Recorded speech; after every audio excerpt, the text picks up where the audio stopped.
미셸 푸코. 이 방송은 더 스쿨 오브 라이프의 미셸 푸코를 참고하여 만들어진 유튜브 동영상 방송입니다. 미셸 푸코는 20세기 프랑스 철학자이자 역사가였습니다. 그는 근대 부르주아 자본주의 국가의 권력을 비판하는 데 평생을 바쳤습니다. 여기서 국가란 경찰, 법원, 교도소, 의사 등을 포함합니다. 그의 목표는 다름 아닌 권력이 어떻게 작동하는지를 밝히고, 그리고 그것을 마르크스주의적, 무정부주의적인 유토피아의 방향으로 바꾸는 것이었습니다. 그는 평생을 도서관과 세미나실에서 보냈지만 엄청난 인기를 얻었습니다. 엘리트 파리의 지식인 사회에서 인기를 얻었고, 그래서 장폴 사르트르는 그를 깊이 존경했습니다. 그리고 그는 대학에서 공부하는 젊은이들 사이에서 여전히 많은 추종자를 보유하고 있습니다. 그가 극도로 꺼려했던 그의 배경은 실은 매우 특권층이었고, 푸코는 이를 어떤 대가를 치르더라도 기자들의 취재를 막으려 했었습니다. 그의 부모는 모두 엄청난 부자였고, 프랑스 중서부 푸아티에의 성공한 외과의사 집안 출신으로, 그의 아버지 폴 푸코 박사는 미셸이 부르주아 프랑스에 대해 싫어하는 모든 것을 대표하게 되었습니다. 미셸은 표준 상류층 교육을 받았습니다. 즉 그는 엘리트 예수회 기관에 다녔고, 그는 성당의 복사 즉 재단 소년이었습니다. 그의 부모는 자식이 의사가 되길 희망했습니다. 하지만 미셸은 다른 남자애들과 달랐습니다. 그는 자해를 시작했고 자살을 끊임없이 생각했습니다. 대학 시절인 22살에는 화가 고야 고이어의 고문 그림으로 침실을 장식했습니다. 그는 자살을 시도했고 아버지의 강압에 못 이겨 프랑스에서 가장 유명한 정신과 의사, 즉 파리에 있는 존 디어 잔 디어를 만났습니다. 의사는 현명하게도 미셸의 많은 고통은 그가 동성애를 유지해야 했기 때문이라고 진단했습니다.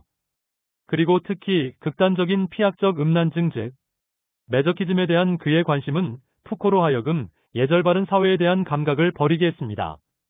점차적으로 푸코는 프랑스의 언더그라운드 문화에서 유명한 게이 현장에 들어갔습니다. 그는 마약상과 사랑에 빠졌고, 그리고 오랜 기간 동안 성전 환자와 함께했습니다. 20대에 그는 스웨덴, 폴란드 그리고 독일 등지로 유학을 갔는데, 거기서 그는 자신의 성적 취향이 비교적 제약을 받지 않고 살 수 있었습니다. 그 사이 푸코는 프랑스 학계의 사다리를 승승장구했습니다. 그의 지적인 삶에 지각 변동을 일으킨 사건은 1953년 여름, 푸코는 27살이었고 휴가 중이었습니다. 그때 푸코는 이탈리아에서 연인과 함께 있으면서 니체에 져서 시에 적절치 못한 명상, 인생에 대한 역사의 장단점이라는 책을 만납니다. 이 책은 1874년에 출간된 프리드리히 니체의 작품으로 그의 4권의 명상록 중 두 번째 작품입니다. 이 논문은 니체의 초기 창작기의 중요한 작품으로 간주됩니다. 이 논문에서 그는 역사의 중요성을 과대평가하거나 잘못 판단하는 동시대 학자들을 비판합니다. 니체는 인생에 대한 역사의 장단점에서 학자들이 우리의 감각을 독살했다고 비난합니다. 즉 역사를 어떻게 읽고 가르쳐야 하는지에 대한 감각을 마비시켰다고 합니다. 학자들은 마치 역사에서 우리가 무엇을 배우기 위하여 흥미도 없이 억지로 읽어야 하는 것처럼 보이게 만들었습니다. 즉, 과거의 모든 것이 어땠는지를 객관적으로 알아야 한다고 가르칩니다. 마치 국사시험을 보기 위하여 국사를 공부하는 것과 같은 태도를 니체는 비판했습니다. 그래서 니체는 이런 역사학습 태도를 냉소적인 분노로 거부했습니다. 과거 자체를 위하여 역사를 배우는 것은 무의미합니다. 역사를 읽고 공부하는 유일한 이유는 개념과 사례를 통해서 더 나은 삶을 사는 데 도움이 될 수 있어야 합니다. 니체의 에세이는 그때까지의 어떤 저서보다 푸코를 지적으로 빠르게 해방시켰습니다. 푸코는 그는 작업의 방향을 바꾸고 특별한 일종의 철학적 역사가가 되기로 결심을 합니다. 즉, 곧 과거를 돌아볼 수 있는 사람, 당대의 시급한 문제들을 정리하는 데 도움을 줄 수 있는 사람으로 되기를 희망했습니다. 8년 후, 그는 출판할 준비가 되었습니다. 즉, 그의 첫 번째 걸작으로 인정받는 광기의 역사입니다. 영어 원본은 광기와 문명이라고 되어 있습니다. 표준적인 견해는 우리는 이제 정신질환을 가진 사람들을 과거보다 훨씬 더 인도적인 방식으로 다룬다고 합니다.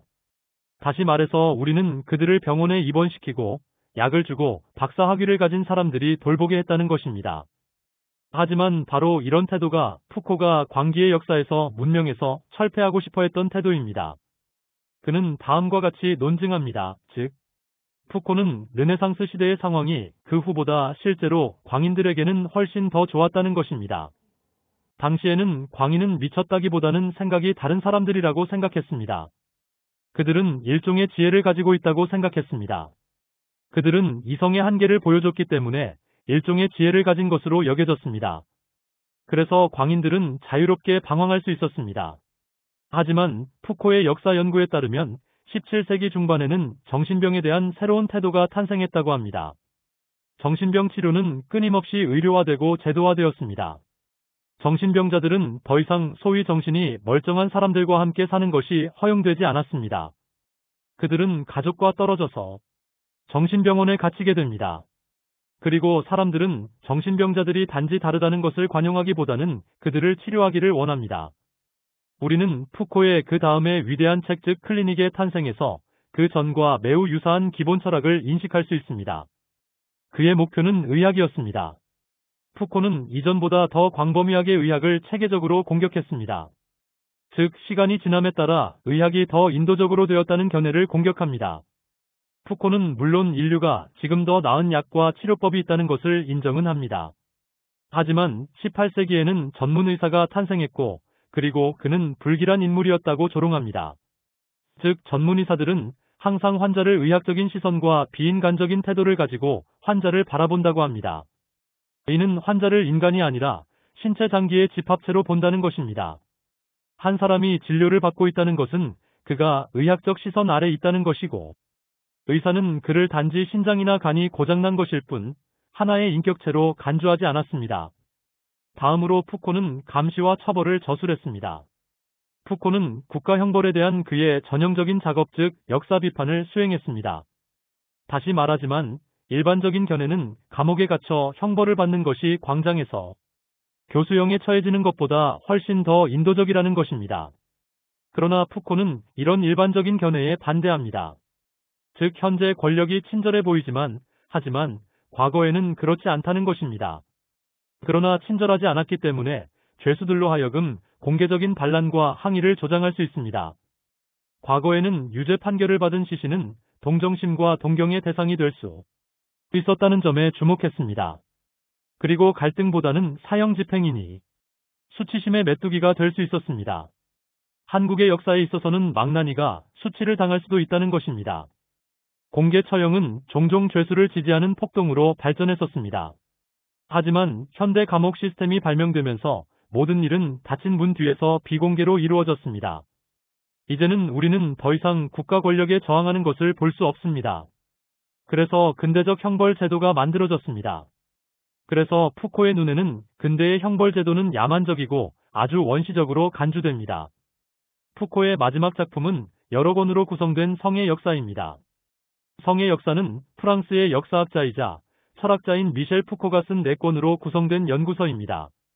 푸코는 이 책에서 성이라는 개념이 독립적인 삶의 영역 및 담론적 대상으로 형성된 과정을 탐구하며 모든 개인이 성을 가진다는 관념이 서구 사회에서 비교적 최근에 형성된 것이라고 주장합니다.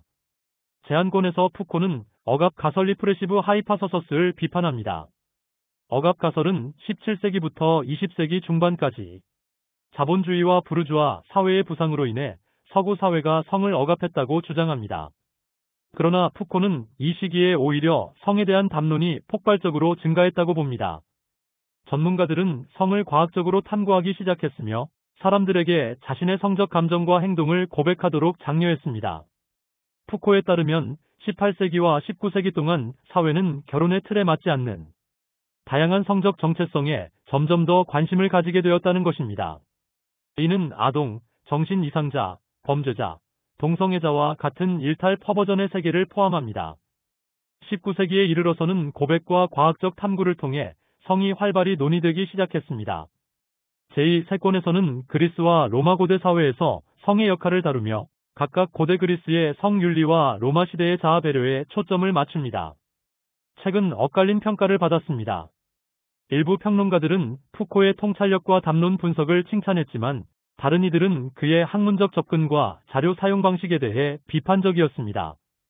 이 책은 성에 대한 서구 사회의 시각과 이를 둘러싼 담론을 재조명하며 학계와 대중 사이에서 지속적으로 논의되고 있습니다. 푸코는 샌프란시스코의 한 게이바에서 에이즈에 걸려 1984년 58세의 나이로 사망했습니다. 푸코의 마지막 공언은 우리가 역사를 바라보는 방식에 대한 것입니다. 우리가 지금에 대한 낙관적인 견해, 즉 지금에 대한 잘난 척하는 것에 대하여 도리어 과거를 돌아보고 일을 하는 방법을 알게 하는 것입니다. 아마도 푸코는 우리에게 향수를 불러일으키려는 게 아니라 그는 우리가 몇 가지 교훈을 얻기를 원했습니다. 학계 역사학자들은 푸코의 저작을 싫어하는 경향이 있습니다. 부정확하다고 생각하며 이를 지적하고 있습니다. 그는 어떤 문서나 다른 문서에서 이해하지 못했지만, 하지만 푸코는 전혀 신경 쓰지 않았습니다. 역사란 좋은 아이디어의 창고였고, 이에 대한 고정관념을 습격하고 싶어 했습니다. 역사 기록을 그대로 두기보다는 우리 시대의 지배적인 사상과 제도를 살펴볼 수 있는 영감으로 그 역사와 진화를 살펴봄으로써 의문을 제기해야 합니다. 푸코는 놀라운 일을 했습니다. 그는 역사를 만들었습니다. 삶을 향상시키고 철학적으로 풍부하게 다시 말하지만 그는 영감을 주는 인물이 될 수 있습니다.